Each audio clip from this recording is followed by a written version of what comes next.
تو نے ہمارا بھی کچھ خیال نہیں کیا؟ میں نے کچھ کہنے کے لیے لب کھولے لیکن الفاظ میرے ہونٹوں پر لرز کر رہ گئے۔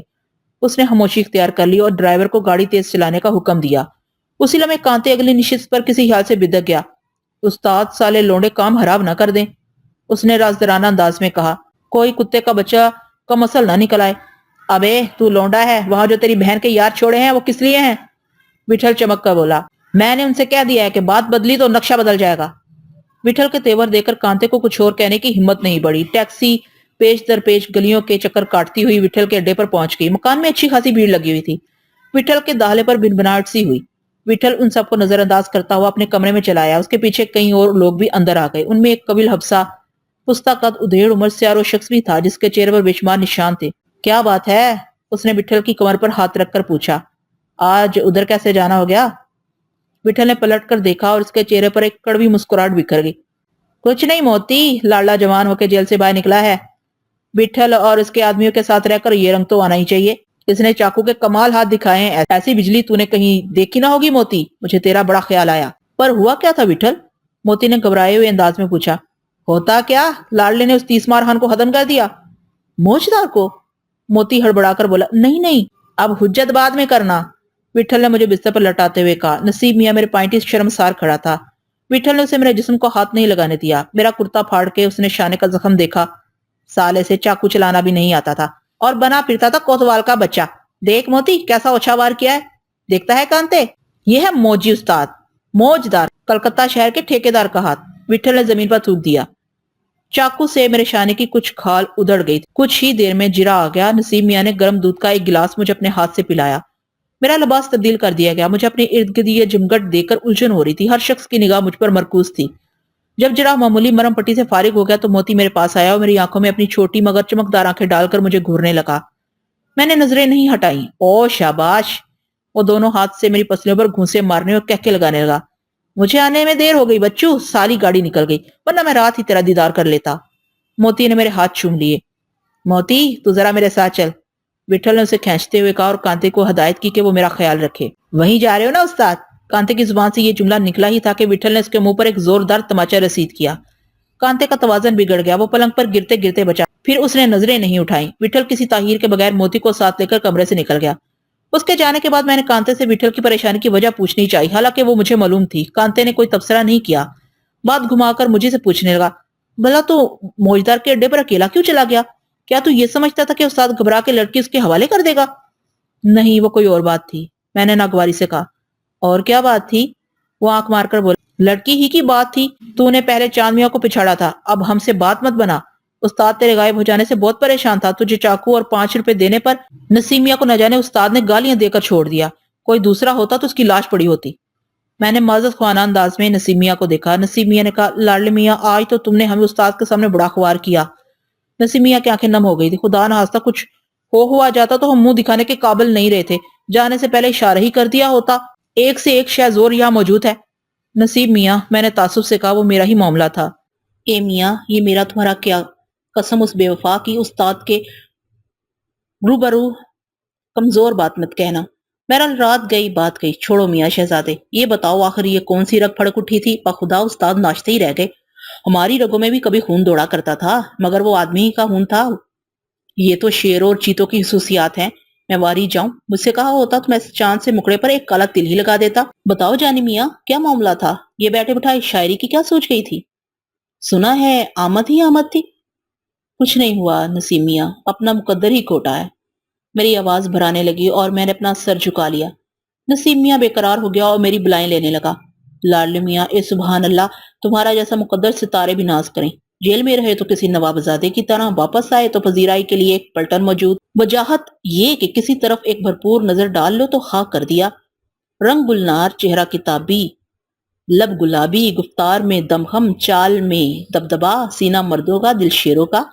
آتے ہی ادھر ادھر نظر کی تو ایک ہی وار میں ادھر مہجمی کو اسیر کیا، ادھر ایک خلقت کو اپنے زندان الفت میں گرفتار کیا۔ ہتھیار ہاتھ میں لیا تو بجلی دوڑا دی، قدم بڑھائے تو زلزلے آ گئے۔